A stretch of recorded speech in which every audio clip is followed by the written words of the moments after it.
My first overseas tour at Karamursel in Turkey hadn't been a bad assignment, but my favorite pastime is going to the beach, and Karamursel didn't have much in the way of beaches. So, 2 days after I turned 21, I was looking out the window of my plane as it began its descent to Iraklion's small airport. As far as I could see, both east and west was the blue Aegean and beaches. Even during the ride from the airport to base, the sea and beaches were always in sight. After arriving on base and signing in at squadron headquarters, I dropped my duffel bag off in my assigned room and changed into civvies. The flight that I've been assigned to is working days right now. I have to wait for my new roommates to get back from work, so I'm going to explore base a little bit. Out the western end of my barracks is a parking lot and the back of the library. Standing on the stoop of the barracks, I can see that the cafeteria and BX are very close by. Base is kind of small and easy to walk around. As I have said, the BX is very close. Also not far away is the beach road near the compound. There I was overwhelmed by the view.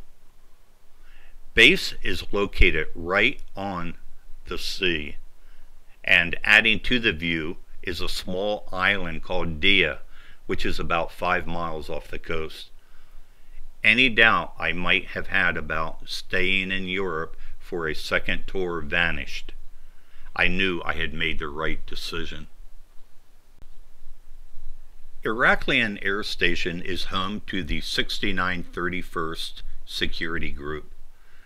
It's located about 10 miles east of the city of Iraklion. Like Karamursel, Iraklion Air Station is part of the United States Air Force Security Service. We work for the National Security Agency. That's a super secret spy agency that you never hear about. The purpose of a security service base is to monitor communications of certain target countries. These intercepted communications collectively are called traffic. Traffic comes from various sources, but mostly it's from intercepted Morse communications that are listened to and typed up by guys we call diddy-bops, or from voice recordings gathered by 203s, among other methods. As a 20250 now, my job is to analyze traffic from the diddy-bops in my area and write the necessary reports. We work in this building, which we call Ops. It's located within the fenced compound and is located right next to the beach road and antenna field. It's very secure. Those of us who work here have security clearances of top secret code word or higher. Just like at Karamursel, the compound at Iraklion is a foreboding place. Access is through a security gate where we have to present our identification badges to enter. One thing you notice real quick is that the Ops building itself has no windows and very few exterior doors. It was designed that way to avoid the possibility of anyone eavesdropping in any manner upon what we were doing inside. Once inside Ops, you still have to know a code to buzz open an interior door. That door opens from the main entry hall into a hallway that leads to the flight area. This 4-digit code changes on a regular basis. Depending on your security level, people are restricted to certain areas of the pound. For example, I have a top secret code word clearance, but I don't have access to the comm center. That's an entirely separate area right next to the flight area. Functionally, the flight area and comm center are connected by a very small slot-like opening that's just large enough to slip a report through on a movable tray. The person sitting in the small room on the flight side of this opening receives written reports from 202s and 203s. After signing for the reports, he simply knocks on the closed slot to get the attention of the comm center.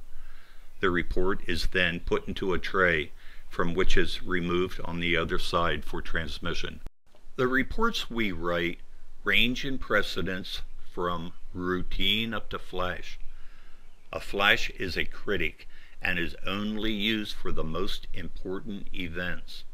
Fortunately, they don't occur very often. Standard procedure for a critic is that a maximum of 7 seconds should elapse between the occurrence of an event to the time the critic must have been transmitted. We all know that security is of paramount importance.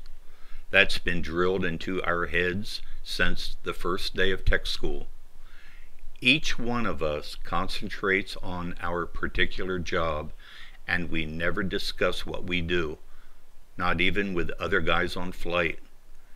In other words, if you don't have the need to know, you don't know. And no one ever discusses classified material away from work. Certainly not in the barracks. Not out drinking, not driving in the middle of the night on some deserted mountain road with only your closest friend with you.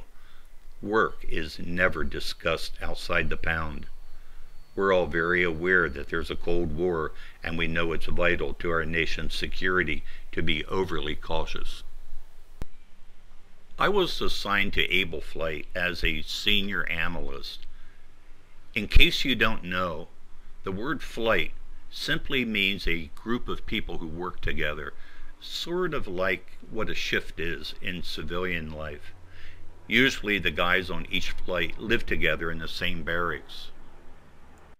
In the pound, there are 4 flights. In addition, there are a lot of day workers. On flight, traffic is intercepted and analyzed. We take care of the most immediate and critical reporting issues, while routine analysis and reporting is usually left for the day ladies. The day ladies work 5 days a week and have all weekends and holidays off. Being a day lady is a job usually sought by those who have their family with them on the island.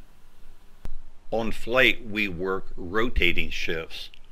The schedule we have on Crete is known as 3-1, 3-1, 3-3. That is, we work 3 days, have 1 day off, work 3 swings, have 1 day off, and then work 3 midnight shifts with 3 days off. It never gets monotonous, and those 3-day breaks come around fast, and then we play.